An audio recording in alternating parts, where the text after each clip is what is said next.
Bonjour à tous, j'espère que vous allez bien. Je suis ravie de vous retrouver dans cette guidance dominicale que j'ai intitulée Messages et petits conseils aujourd'hui. Donc c'était dans l'idée de voir un peu ce que vos guides avaient à vous conseiller en ce moment. Quels sont les petits messages dont vous avez besoin pour avancer, éventuellement pour répondre à un questionnement ou pour vous aider à faire un choix, ou tout simplement pour être plus en harmonie. Voilà, c'est déjà un objectif qui est relativement honorable. Alors, comme d'habitude, je vous ai préparé 3 tas et je vais vous laisser un petit moment pour les découvrir.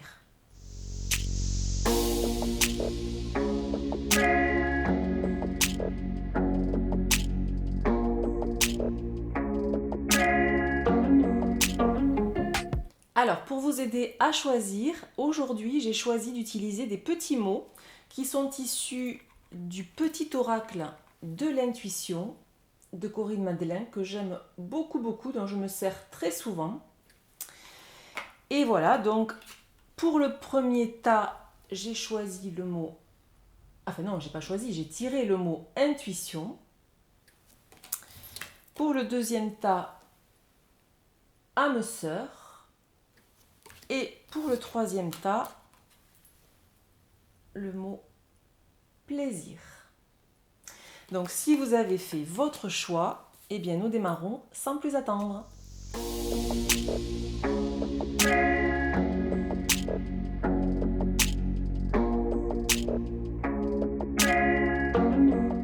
Pour les personnes qui ont choisi le tas numéro 1, donc j'ai utilisé 6 jeux différents, dont le tarot, The Light Seers Tarot, dont je me sers tout le temps, et j'ai choisi de tirer une carte, un arcane majeur, pour avoir une météo générale un peu pour commencer le tirage.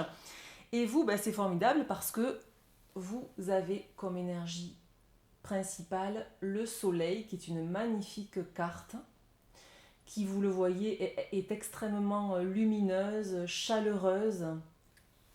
Alors là, cette énergie, c'est quand même assez fabuleux. C'est le rayonnement, c'est l'épanouissement, c'est aussi, être bien avec soi et avec les autres, être dans le partage. Bon, voilà, c'est vraiment très très très très positif. C'est une des meilleures cartes du tarot. Et ce qui est intéressant, c'est ce qui suit, puisque en fait, j'ai pris encore donc 2 cartes du tarot. Et là, nous avons, je ne sais pas si vous voyez bien, l'as de bâton et le 2 d'épée. Alors, qu'est-ce qu'elles nous racontent ces cartes? Elles nous disent que ce qui est très intéressant, c'est que vous avez réussi à surmonter vos contradictions et à dépasser vos peurs par rapport à une passion, par rapport à quelque chose qui vous anime. Vous avez un projet, vous avez des envies, vous avez des choses qui vous font rêver. Ces choses-là pouvaient être source de crainte, de doute. Vous pouviez peut-être... oui, c'est ça, vous étiez en fait en proie à des contradictions par rapport au fait d'y aller, de ne pas y aller, peser le pour, le contre, voilà. Bon, là, visiblement, vous êtes sorti du statu quo et vous avez dépassé ce stade-là de la contradiction. Et vous avez en fait eu la capacité de reconnaître vos erreurs. Oui, il y a cette idée-là. C'est reconnaître qu'on s'enlise un peu dans l'erreur et corriger le tir. Donc en tout cas, si ce n'est pas encore fait, c'est le conseil qu'on vous donne ici. Ouais, si c'est pas encore fait, c'est vraiment vers là qu'il faut se diriger. C'est-à-dire que si vous êtes tenté par une nouvelle expérience, si vous avez envie d'écouter vraiment vos désirs, et que vous avez peur, ben, évidemment que c'est légitime. Mais là, avec ces deux cartes, on vous dit qu'il est vraiment temps de les reconnaître, ces peurs, de les accepter, de les accueillir pour les dépasser. Et vous allez y arriver.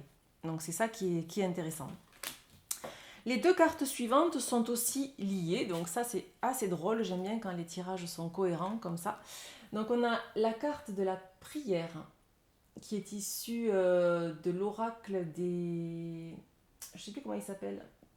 Des symboles de vie, je crois, de Corinne Madeleine encore. Et ensuite on a l'heure de la sieste. J'aime bien cette carte qui est issue de la sagesse de l'oracle. Alors pourquoi elles sont liées ces deux cartes ? Parce qu'en fait, elles viennent vous dire qu'il est temps de vous recentrer, c'est-à-dire de revenir vers vous. Retrouver son temple intérieur, en fait, hein, c'est ça. Puisqu'en fait, ce ne sont que dans ces moments-là qu'on a accès à son âme profonde, au message de son âme, à son soi authentique, et bien évidemment au message des guides. C'est pas quand on est dans la fureur, dans le rythme effréné qu'on peut en fait être réceptif, hein, à ces messages. Donc là voilà, c'est faire silence. L'heure de la sieste et la prière, c'est d'une part faire silence en soi, par les moyens qui vous sont, disons, préférés. Ça peut être aller marcher en forêt, ça peut être méditer si vous en avez l'habitude. Quand je dis méditer, c'est pas forcément, je le dis souvent, s'asseoir sur un tapis en tailleur. Ça peut être aussi en cuisinant, ça peut être voilà, en dessinant, en faisant des activités créatives. En tout cas, c'est l'idée de poser le mental pour que cet état de réceptivité soit optimal, en fait, hein. C'est cette idée-là. Chacun sait comment le moyen qui lui convient le mieux. Je ne me fais pas de soucis pour ça. Et surtout, dans ces moments-là, il faut laisser les attentes. C'est-à-dire qu'il faut, comment dire, ne pas avoir trop d'exigences.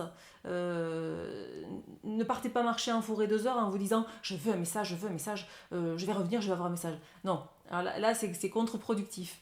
C'est-à-dire qu'il faut vraiment se détendre. Il faut vraiment se remercier d'avoir pris ce temps pour soi. C'est aussi un acte d'amour, hein, de prendre du temps pour soi. Et tout simplement être dans l'accueil des sensations, des idées nouvelles, des compréhensions aussi, hein, qui viennent beaucoup dans ces moments-là. Et voilà. Et l'idée, c'est de faire taire le mental qui est bien trop bavard et qui nous empêche d'entendre. Bon, la prière, ben, ça rejoint totalement ce que je viens de dire. Que vous soyez religieux ou non, ça n'a aucune importance. Là, l'idée, c'est de demander. Clarifier vos désirs, les formuler de façon très claire et y croire de tout son cœur. Et demander à l'univers, à vos guides. Voilà. Donc, dans cette carte de la prière, il y a aussi l'idée que vos vœux sont entendus. Et s'ils ne sont pas encore exaucés, ils vont être en passe de l'être. En tout cas, ils ont bien reçu le message. C'est ce que cette carte veut vous dire. Alors ensuite, c'est plutôt sympa aussi. On a la très belle carte qui est issue de l'oracle de la lunologie, de l'action.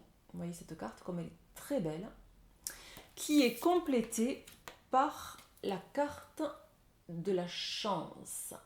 Alors là, autant vous dire que c'est plutôt sympa. Alors, c'est-à-dire que quand vous aurez pris ce temps pour vous d'introspection, de calme, quand vous aurez entendu et perçu les messages de votre guidance et de votre âme profonde, vous serez en mesure de passer à l'action et à ce moment-là, vous aurez de la chance. Donc ça, c'est quand même super, super. La chance, ça veut dire que l'univers œuvre pour vous. Ça veut dire que vous allez avoir des opportunités, il va y avoir des synchronicités qui vont se mettre en place sans que vous ayez à vous en occuper. Donc ça, c'est quand même chouette. Ça veut dire aussi que les peurs, vous n'aurez plus peur. Vous serez débarrassé de vos peurs, vous prendrez des mesures, vous prendrez des décisions qui vous permettront de vous rapprocher de ce que vous voulez vraiment. Voilà. Donc ça, c'est très sympa. Qu'est-ce que je voulais vous dire de plus? Oui, je vous prends un petit conseil avec le petit oracle de Lorana qui s'appelle l'oracle 10 mois, qui est un de mes chouchous, cet oracle. Alors, je vous prends un petit conseil. Donnez-moi un petit conseil pour les personnes du tas numéro 1, s'il vous plaît. Alors, le petit conseil, c'est... Est-ce que vous le voyez? Dévoile tes sentiments. Voilà. Faites-en ce que vous voulez, bon usage, je vous le transmets tel quel. J'espère que cette guidance vous a plu. N'hésitez pas à commenter, à mettre un pouce bleu, à vous abonner si vous aimez mon travail. Et je vous remercie de votre écoute et je vous dis à bientôt. Ciao, ciao.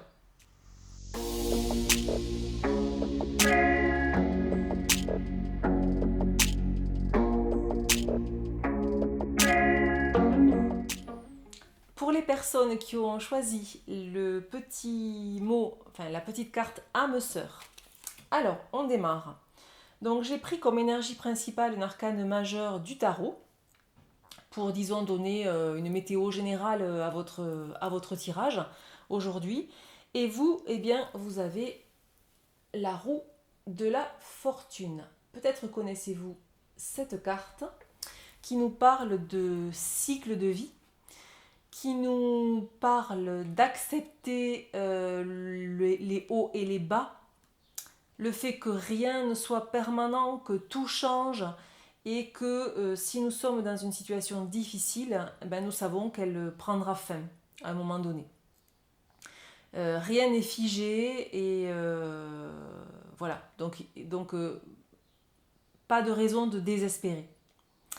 Cette carte, elle vous parle aussi de la capacité de tirer des enseignements, des leçons, des expériences passées. C'est-à-dire que si vous êtes dans une situation difficile ou douloureuse, vos guides là vous disent que vous avez la capacité de la transmuter, cette expérience, pour évoluer, pour grandir. C'est vraiment cette idée que, voilà, vous avez peut-être traversé des moments difficiles, vous êtes peut-être en train de les vivre, et là, en fait, ils viennent vous dire que c'est un terreau, ces expériences-là, c'est un terreau pour, grandir et pour transformer les choses et pour progresser, en fait. Voilà.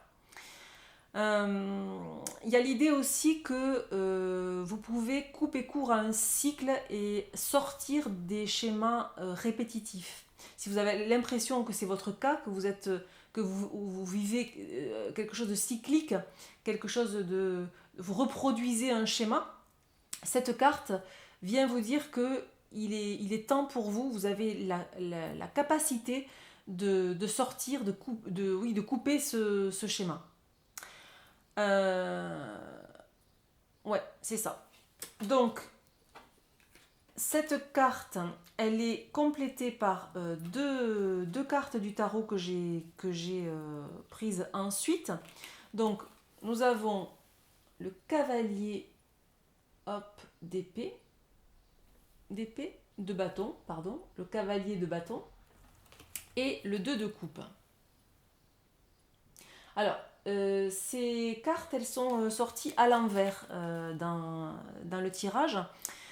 En fait, ça me raconte que vous avez sans doute investi beaucoup d'énergie dans un projet.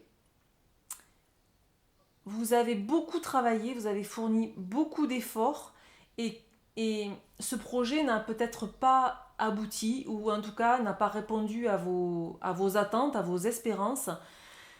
Et du coup, là, vous êtes un peu dans une période où vous avez perdu votre motivation. Vous avez perdu un peu le feu sacré qui faisait que voilà, ça vous poussait vers l'avant et ça vous donnait des ailes. Euh, Peut-être même que vous avez eu tendance, vous avez tendance à vous auto-saboter. C'est-à-dire que quand ça risque de trop bien marcher, oulala, voilà, bien sûr, ce sont des processus inconscients, mais vous allez faire en sorte que tout se passe mal et tout, tout parte en vrille en fait. Il y a un peu cette idée-là dans le cavalier de bâton renversé. Euh, alors, il est complété par le 2 de coupe qui nous parle ici de déséquilibre. Alors, évidemment, le petit mot que vous avez choisi, c'était âme sœur. Donc, il y a des chances quand même qu'on parle de relationnel, qu'on parle du domaine sentimental. Et ici, avec le 2 de coupe à l'envers, ça me parle de déséquilibre dans une relation, de manque de considération pour l'autre. Alors, soit c'est vous qui manquez de considération pour l'autre, ou c'est l'inverse. En tout cas, l'un des deux, mais comme le tirage là, c'est vous qui le regardez, donc j'ai tendance quand même à penser que ça s'adresse à vous. Vous avez peut-être du mal à prendre en compte les sentiments de l'autre. Euh, ouais, en fait, cette carte, elle nous parle d'arriver à un moment dans une relation où on n'est plus touché par l'autre. On n'est plus sensible à ce qu'il arrive à l'autre ou à ce qu'il peut penser, ressentir, etc. etc. Euh,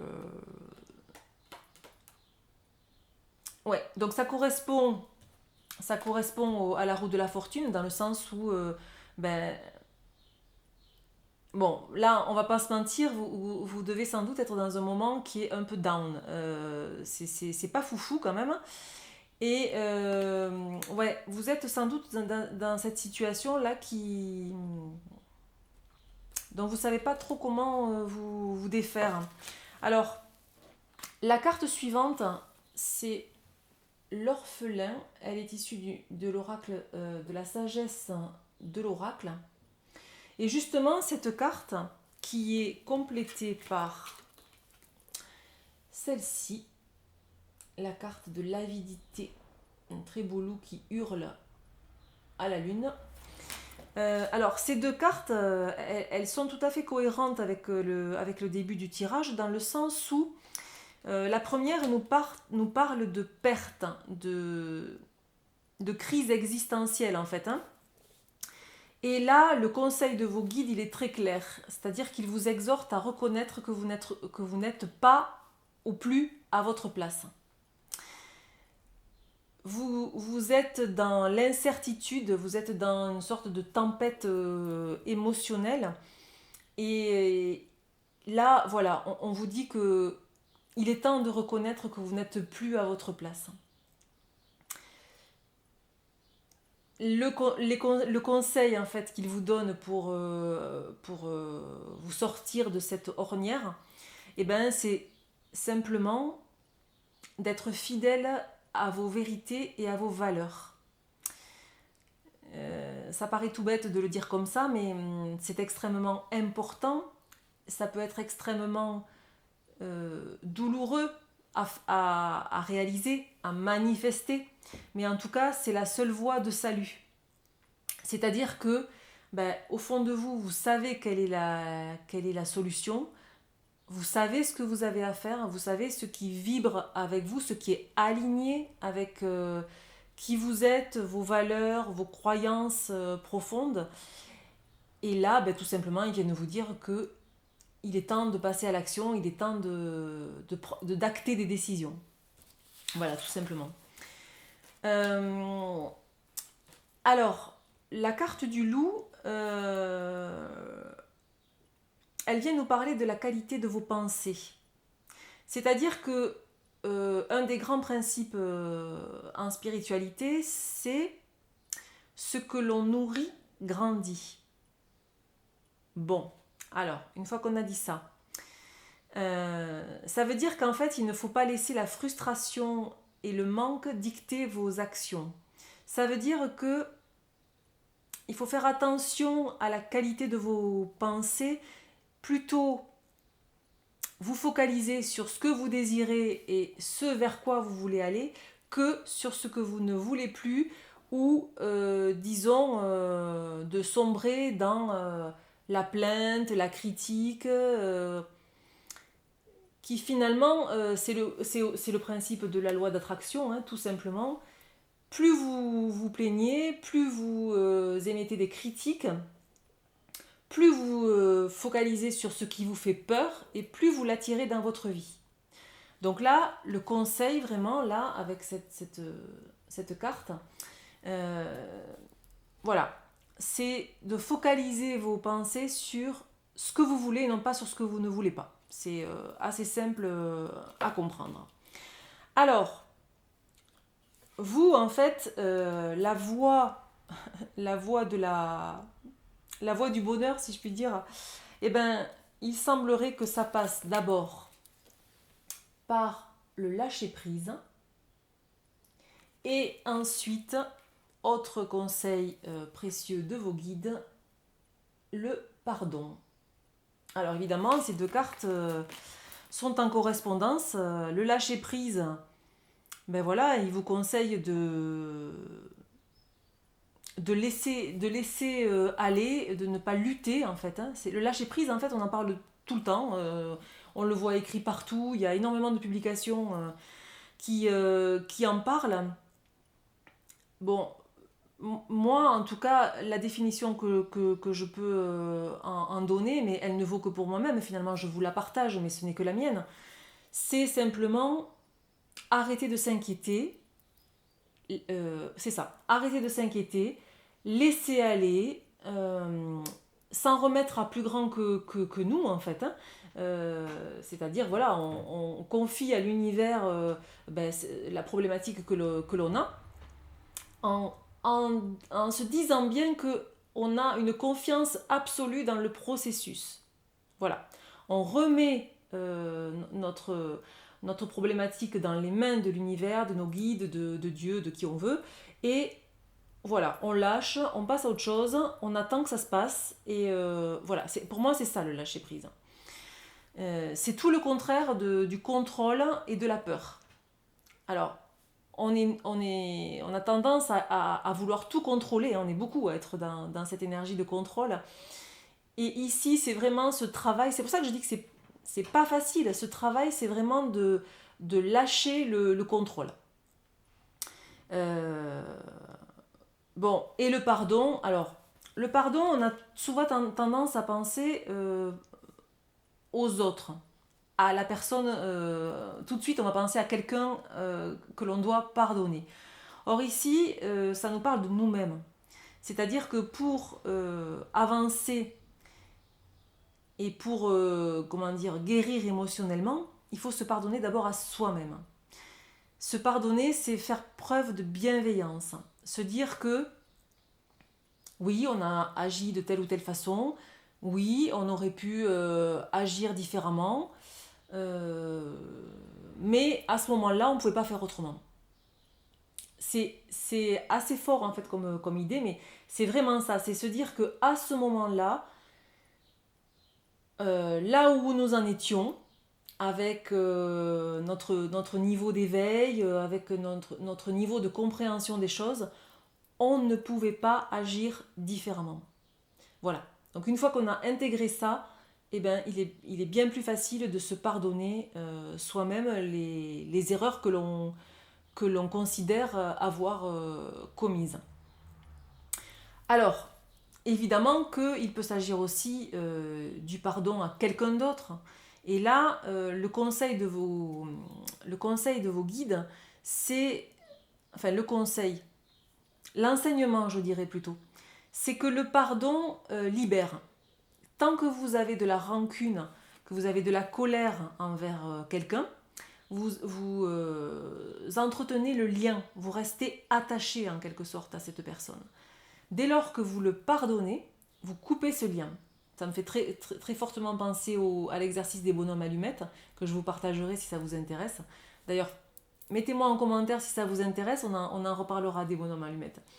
De Jacques Martel. Et voilà, donc cet enseignement qu'ils veulent vous délivrer, c'est vraiment ça, c'est que quand vous pardonnez quelqu'un, vous le faites d'abord pour vous-même.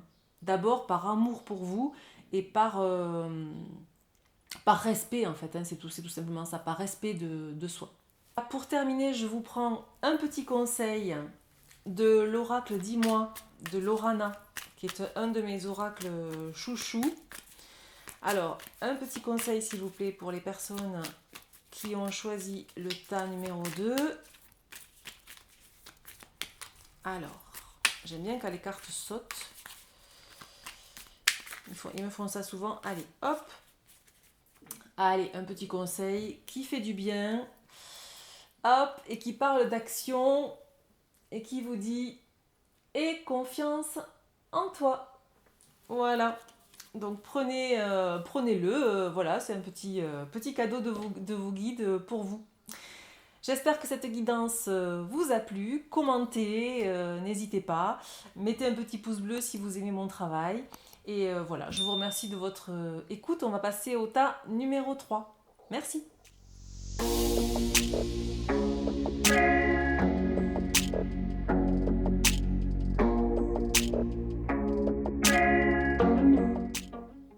Pour terminer, pour les personnes qui avaient choisi le 3e tas avec le petit mot plaisir, alors, comme les tas 1 et 2, j'ai choisi de tirer une arcane majeure du tarot pour avoir une météo générale de votre tirage.